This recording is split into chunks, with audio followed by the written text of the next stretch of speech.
కథావాణికి స్వాగతం. కథావాణి శ్రోతలందరికీ చెప్పాలని ఉందికి స్వాగతం. నేను డాక్టర్ శ్రీమతి కొఠారి వాణి చలపతిరావుని.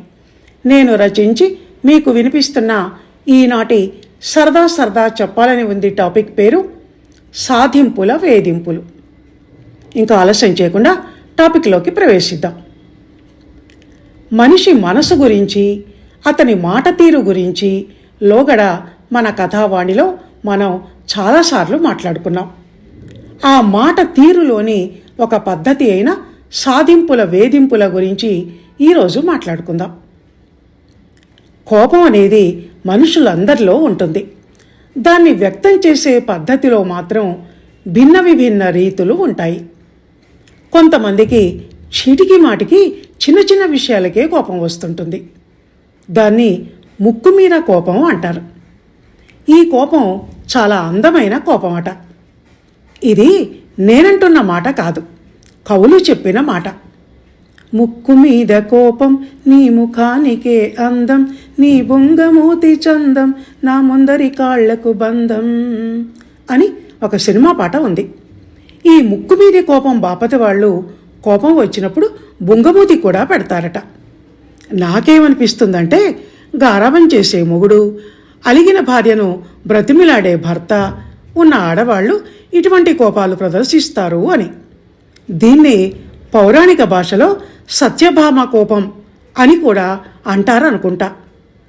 అది మీరజాలగలడా నానతి సత్యాపతి అని అహంకారంతో తలగరేస్తూ పతిని అనగల బాపతుది. కోపం గురించి, అందులోనూ ఇలాంటి కోపాల గురించి ఈరోజు ఎందుకు చెప్తున్నానంటే, కోపం వచ్చినప్పుడే, అలకబూనినప్పుడే ఆమె నోటి నుంచి సాధింపులు వస్తాయి గనక. అగ్నిహోత్రావధానుల వంటి అగ్నిలా మండే కోపిష్ఠులు చేసేదంతా చేసేసి తాంబూలాలు ఇచ్చేశాను, తన్నుకు సావండి అని కుండ బద్దలు కొడతారు గాని మంచంలోని నల్లిలా సాధింపులతో కుట్టి వేధించరు. 7 మల్లెల ఎత్తుతల తూగే వనితామణులు మాత్రం సాధింపులు సాధించటంలో పేరెన్నికగన్నవాళ్ళు కనుక వాళ్ల కోపం అంతా అలకానే మంద్రస్థాయిలోనే ఉంటుంది. అదిగో అందులో నుంచి పుట్టుకొస్తాయి ఈ సాధింపులు అనేవి. మనసులో కచ్చ ఉన్న ఆడవాళ్ళు విషయాన్ని ఎప్పుడూ ఒక్క మాటలో తేల్చరు. అలతి మాటలతో విషయాన్ని ఒక పట్టాన తేల్చకుండా సాగదీసి ఎత్తిపొడుపు మాటలతో దుంపతెంచేస్తూ మొగుడి సహనానికి ఒక పరీక్ష పెడుతూ ఉంటారు. ఇలా అంటున్నానని ఆడవాళ్ళు చెడ్డవాళ్ళు, దుర్మార్గులు అని మాత్రం అనుకోకండి. మా ఆడవాళ్ళు అల్పసంతోషులండి పాపం. ఎప్పుడూ మొగుడి మీదే పంచప్రాణాలు పెట్టుకొని ఉంటారు గనక ఎప్పుడు ఆయన తన సమక్షంలోనే ఉండాలని కోరుకుంటారు. నువ్వంటే నాకిష్టం అన్నట్టు ప్రేమగా ఒక్క మాట మాట్లాడితే చాలు అని ఎదురు చూస్తూ ఉంటారు. ఆఫీస్ నుంచి వచ్చేటప్పుడు ఓ 3 మల్లెపూల మాల తెస్తే చాలని గుమ్మం ముందు నిల్చొని ఎదురు తెన్నులు చూస్తూ ఉంటారు. పండగ నాడు ఒక వాయిల్ చీరైనా పర్వాలేదు, తెస్తే చాలని మనసు పడుతూ ఉంటారు. అంత చిన్న కోరికలు కూడా తీరే అదృష్టానికి నోచుకోకుంటే మాత్రం వాళ్ళకి ఒళ్ళు మండిపోతుంది. దాంతో వ్యంగ్యం, వెటకారం కలగలిసిన సాధింపుల దండకం అందుకుంటారు.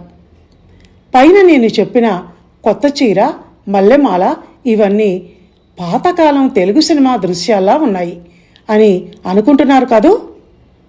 ఆడవాళ్ల మనసు చాలా విచిత్రమైనదండి. ఎంత చదువుకున్నా, ఎంత పెద్ద ఉద్యోగం చేసినా మొగుడి ప్రేమను కోరుకునే విషయంలో మాత్రం వాళ్ళు అంతేనండి. అలనాడు అంతటి ఐశ్వర్యవంతరాలైన సత్యభామ ఒక్క పువ్వు కోసం పంచాయతీ పెట్టి పారిజాతం పూల చెట్టునే కృష్ణుడి నుంచి వసూలు చేయలేదు. మహారాణి అయినా, మల్టీనేషనల్ కంపెనీలో మేనేజర్ అయినా, జీన్స్ ప్యాంటు ధరించే మోడర్న్ ఇల్లాలైనా అందరిలోనూ ఉండేది ఆ ఆడ మనసే, ఆ ఇల్లాలి మనసే. సాధింపులు వాళ్ళకో సరదా, ఓ వినోదం. అందుకే నేడు శ్రీవారికి మేమంటే పరాక, తగని భలే చిరాక, ఎందుకో తగని భలే చిరాక అని ఆమెగారు పాడితే, నేడు శ్రీమతికి మాతోటి వివాదం, తగువే భలే వినోదం, ఎందుకో తగువే భలే వినోదం అని ఆయన అంటారు. అలా ఇద్దరు ఒకరినొకరు దెప్పుకుంటూ బెడ్రూమ్లో డ్యూయట్ పాడుకుంటూ ఉంటారు. తగాదా భలే వినోదమట ఆడవాళ్లకు. ఈ టైప్ లేడీస్ మెంటాలిటీలో మరో గమ్మత్తైన విషయం ఏమిటంటే, దేనికైనా పెట్టి పుట్టాలి, పూజ కొద్దీ పురుషుడు అన్నారు వంటి మామూలు సాధింపులే కాక ఆమె అంబుల పొదిలో మరిన్ని అస్త్రాలు కూడా ఉంటాయి. అవి స్పెషల్ అస్త్రాలు. ఎప్పుడు ఏది అవసరమో దాన్ని బయటికి తీయటానికి వాళ్లకు అది ఒక అణువు. మగవాడిని మరింత సాధించటానికి, అతని అహం మీద దెబ్బ కొట్టడానికి ప్రయోగించాల్సిన అస్త్రం మరో మగవాడిని మెచ్చుకోవటం, అతనితో పోల్చి ఇన్సల్ట్ చేయటం. పొరుగింటి మీనాక్షమ్మను చూశారా, వాళ్ళ ఆయన చేసే ముద్దు ముచ్చట విన్నారా అని ఏమంటే, ఆయన గారు అవమానం భరించలేక ఆ పొరిగింటి పుల్లయ్య గొడవ ఎందుకే మనకు, ఇంకా ఊరుకో అని సముదాయించబోతాడు. ఇలా సాధింపుల వ్యవహారాలకు గ్రేట్ అంబాసిడర్లైన మా ఆడవాళ్ల గురించి మాట్లాడుకున్న తర్వాత ఇప్పుడు ఇక వేరే విషయాల్లోకి వెళ్దాం. తిట్టు అనేది ఎదుటివాడిని డైరెక్ట్గా అటాక్ చేయడం అయితే, సాధింపు అనేది ఇండైరెక్ట్గా అటాక్ చేయటం లాంటిది. విచిత్రం ఏమిటంటే, మొదటి దానికన్నా రెండోదే ఎక్కువగా బాధిస్తుంది, మనసును పింక్ చేస్తుంది, అవమానం జరిగినట్టు అనిపిస్తుంది. ఉదాహరణకి, క్లాస్కి లేటుగా వచ్చిన పిల్లవాడిని పట్టుకొని, మాస్టారు ఏంటి ఇంత లేటుగా వచ్చావు, నీకు టైం విలువ తెలుసా, యూజ్లెస్ ఫెలో అని తిడితే ఆ స్టూడెంట్కి బాధ అనిపిస్తుంది, కానీ అది అంతగా బాధించదు. అలా కాకుండా మే కమిన్ సార్ అని క్లాస్ ఎంట్రన్స్ దగ్గర నిల్చొని పిల్లవాడు అడిగినప్పుడు సార్ వారు తన రిస్ట్ వాచి వంక చూసుకొని ఆ తర్వాత సీరియస్గా ఆ విద్యార్థి వంక చూస్తే అతగాడికి చాలా అవమానం అనిపిస్తుంది. అలా కాక చాలా తొందరగా వచ్చావే అన్నా కూడా కళ్ళల్లో నీళ్లు వచ్చినంత పని అవుతుంది. అది వెటకారం అంటే, అది వ్యంగ్యంగా మాట్లాడటం అంటే, అది సాధించి వేధించటం అంటే. కొంతమందికి ఇది చాలా ఇష్టమైన ఒక దుష్ట క్రీడ లాంటిది. మన కుటుంబ సభ్యులలోనూ మన దగ్గరి చుట్టాలలోనూ కొంతమంది ఉంటారు, అక్క చెల్లెళ్ళు, తోటికోడళ్ళు, వదినా మరదళ్ళు లాంటి వాళ్ళు. వాళ్లలో ఓర్వలేనితనం, కుళ్ళు కుచ్చితం ఉన్నవాళ్ళు కళ్ళతో, మూతి విరుపులతో, నోటి మాటలతో ఏదో ఒకటి సాధింపుగా మాట్లాడుతూనే ఉంటారు. వాళ్ళు నోరు తెరిస్తే సాధింపులే.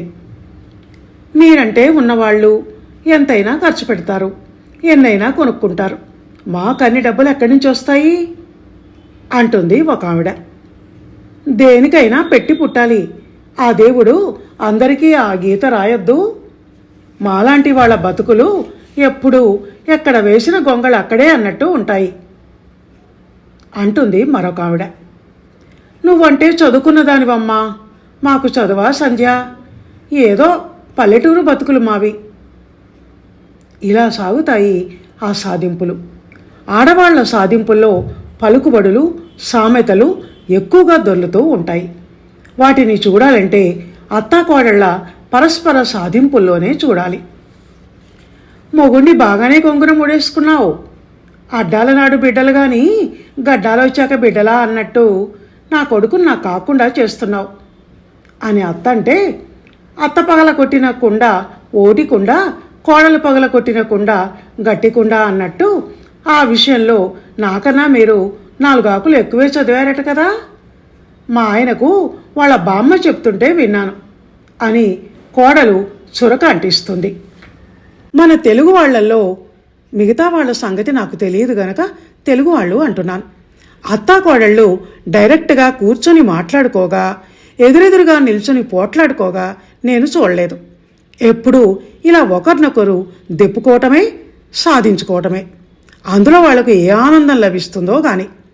ఇందాక చెప్పాక, సాధించే అవలక్షణం ఉన్న వాళ్లకు అందులో అపరిమితమైన ఆనందం లభిస్తుంది అని.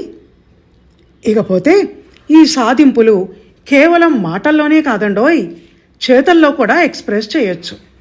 కొంతమంది కోపం వస్తే ఎదుటి వాళ్ళంటే ఇంకెవరు, ఇంట్లో వాళ్ళ బలహీనతను ఎక్స్‌ప్లాయిట్ చేసి మానసికంగా బాధపెట్టి ఆ చర్య ద్వారా వాళ్ళు ఆనందాన్ని పొందుతారు. ఆ ఆనందం ఎలాంటిది అంటే నిర్వచించటం కష్టం. ఎవరినైనా బాధపెట్టి వాళ్ళు ఆ బాధను పడుతుంటే చూసి ఆనందించటాన్ని ఒక విధమైన శాడిజంగా మనం భావించవచ్చునేమో. ఉదాహరణకి, అమ్మ మీద కోపం వస్తే అన్నం తినటం మానేసి ఆ విధంగా సాధించటం అన్నమాట. తన ఆకలితో ఉంటే అమ్మ మనసు బాధపడుతుందని అతనికి లేక అమ్మాయికి తెలిసి బాధ పెట్టడంలో ఒక రకమైన పైశాచిక ఆనందం లభిస్తుంది వాళ్లకు. దాంతో హంగర్ స్ట్రైక్ చేసి, బాబాబు మా నాన్నవు కదా, అన్నం తిన్నాన్నా, నువ్వు పస్తులుంటే నేను చూడలేనురా అని అమ్మ బతిలాడుతుంటే ఆ ఆనందం పీక్ స్టేజ్కి చేరుకుంటుంది. 10 సార్లు అలా బతిమలాడించుకొని చివరకు తన డిమాండ్ అయిన సెల్ ఫోనో 2 వీలరో సాధించే వరకు అలా సాధింపు కొనసాగిస్తూనే ఉంటారు. రామాయణంలో కైకమ్మ రాముడు అరణ్యాలకు వెళ్లే వరకు భర్త దశరథ మహారాజును 2 వరాలు అంటూ అలా సాధిస్తూనే ఉండటం మనకు తెలిసిన కథే కదా. రెండోది నెరవేరలేదు, దానికి వేరే కథ ఉంది. మొదటిది నెరవేరింది కదా. ప్రస్తుత రాజకీయాల్లో ఒక వెరైటీ సాధింపు తరచూ వినిపిస్తూ ఉంటుంది. అది కక్ష సాధింపు. ఎన్నికలు వస్తాయి, రూలింగ్ పార్టీ ఓడిపోయి ప్రతిపక్ష పార్టీ పవర్లోకి వస్తుంది. అప్పుడు వాళ్ళు పడిపోయిన ప్రభుత్వం వాళ్ళ హయాంలో చేసిన తప్పుల చిట్టాను విప్పి కేసులు పెట్టించి నేర పరిశోధన చేయించి జైలుకు పంపే ప్రయత్నాలను ముమ్మరంగా చేస్తారు. అప్పుడు ప్రతిపక్షంలో కూర్చున్న ఒకప్పటి మాజీ పాలకవర్గం ఇది కక్ష సాధింపు చర్య, అనవసరంగా మా మీద బురద జల్లే ప్రయత్నం అంటూ మొత్తుకుంటారు. రాజకీయాల్లో కుట్రపూరిత రాజకీయాలు కాక బురద రాజకీయాలు, శవ రాజకీయాలు అంటూ ఇలా చాలా రాజకీయాలు ఉంటాయి. ఇవన్నీ సాధింపు రాజకీయ చర్యలే. ప్రభుత్వం తమ కోరికలు తీర్చకుంటే, అడిగింది ఇవ్వకుంటే నిరాహార దీక్షలు, రాస్తారోకోలు, ధర్నాలు, సమ్మెలు వంటి సాధింపు చర్యలతో రాజకీయ నాయకుల చెవులలో జోరీగల్లా మారి కాళ్లకు బంధాలు వేసి మొత్తానికి అనుకున్నది సాధిస్తారు. ఇలా ఎన్నో రకాల మాటల, చేతల సాధింపులండి. అనుకున్నది సాధించటానికి చర్చలు, సలహాలు, సూచనలు వంటివన్నీ ఇప్పుడు పోయాయి. కక్ష సాధింపులు ఇవే ఇప్పుడు. కచ్చ, కక్ష రెండు ఒకేలా అనిపించే పదాలైనా కొంచెం తేడా ఉంది వీటికి. చిన్న లెవెల్లో చేసేది కచ్చ. పిల్లవాడు కచ్చపట్టి ఏడుస్తున్నాడు. వాడు కావాలని అనుకున్నది ఇచ్చే వరకు వాడు అలా ఏడుస్తూనే ఉంటాడు. కక్ష అంటే తనకు లోగడ జరిగిన నష్టాన్ని, కష్టాన్ని గుర్తుపెట్టుకొని మరీ వానికి మళ్ళీ అలాంటి నష్టమే, కష్టమే కలిగేలా తను అలాంటి దుష్ట చర్యలకు పూనుకోవటం కక్ష సాధింపు అంటే. అయితే ఇందులో మొదటిదైన కచ్చ అన్న దానిలో మీకు ఆశ్చర్యాన్ని కలిగించే ఒక విషయాన్ని చెప్పి ముగిస్తాను. కొంతమంది చిన్న విషయాలకే తీవ్రంగా చలించిపోతూ ఉంటారు. అది పెద్ద ప్రాధాన్యం ఇవ్వాల్సిన విషయం కాకపోయినా ఇచ్చి అజ్ఞానంతో, అవగాహన రాహిత్యంతో తొందరపాటు, అనాలోచిత చర్యలకు పాల్పడి జీవితంలో మళ్ళీ తిరిగి పొందలేని నష్టాన్ని, కష్టాన్ని కొని తెచ్చుకుంటారు. అది ఏమిటి అంటే ఆత్మహత్యలకు పూనుకోవటం. అమ్మ సినిమాకు వెళ్ళటానికి డబ్బులు ఇవ్వలేదని, మొగుడు పండక్కి పుట్టింటికి పంపించనన్నాడని, క్లాస్లో సారు కొట్టాడని కోపంతో వాళ్ళనేదో సాధించటం కోసం వీళ్ళు ఉరి వేసుకొని చచ్చిపోతూ ఉంటారు.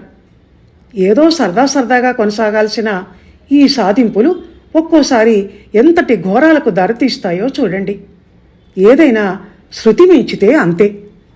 జీవితం విలువను గుర్తించకుండా చచ్చి ఏదో సాధించాలని, ఎవరినో సాధించాలని తీసుకొని క్షణికావేశపు నిర్ణయాలు ఒక నిండు జీవితాన్ని బలి తీసుకోవటమే కాక కుటుంబ సభ్యుల మనసుల్లో చెయ్యని తప్పుకు జీవితమంతా పశ్చాత్తాపడాల్సిన దుస్థితిని, కడుపు శోకంతో ఎడవాల్సిన కష్టాన్ని తెచ్చిపెడుతుంది. కనుక ఏదైనా మనకిష్టం లేని పనిని ఎదుటి వాళ్ళెవరైనా చేస్తుంటే, మనకు కష్టం కలిగేలా ప్రవర్తిస్తుంటే, అది చిన్నదైనా పెద్దదైనా అలా కాదు ఇలా అని వాళ్లతో మాట్లాడటం, లాభనష్టాలను చర్చించటం, తన మనోభావాలను వాళ్లకు విప్పి చెప్పటం చేయాలి. కానీ సాధించి వేధించాలని, ఎవరినో సాధించాలన్న కచ్చతో ప్రాణాల మీదికి తెచ్చుకోవాలని కానీ అనుకోకూడదు ఎవ్వరు. అలాంటి పిచ్చి పనులకు పూనుకోకూడదు. మన జీవితం మన చేతుల్లోనే ఉంటుంది గనక దాన్ని శుభప్రదంగా నడిపించుకోవాలి. కానీ అశుభం వైపుకు తీసుకెళ్ళి చేతులారా అంతం చేసుకోకూడదు అని చెప్తూ ఈ టాపిక్ని ఇంతటితో ముగిస్తున్నాను. ఇంతవరకు ఆలోచనాత్మకంగా నా ఈ మాటలను విన్న మీ అందరికీ ధన్యవాదాలు. మళ్ళీ వచ్చే వారం మరో మంచి టాపిక్తో కలుసుకుందాం. అందాక సెలవు. ధన్యవాదాలు.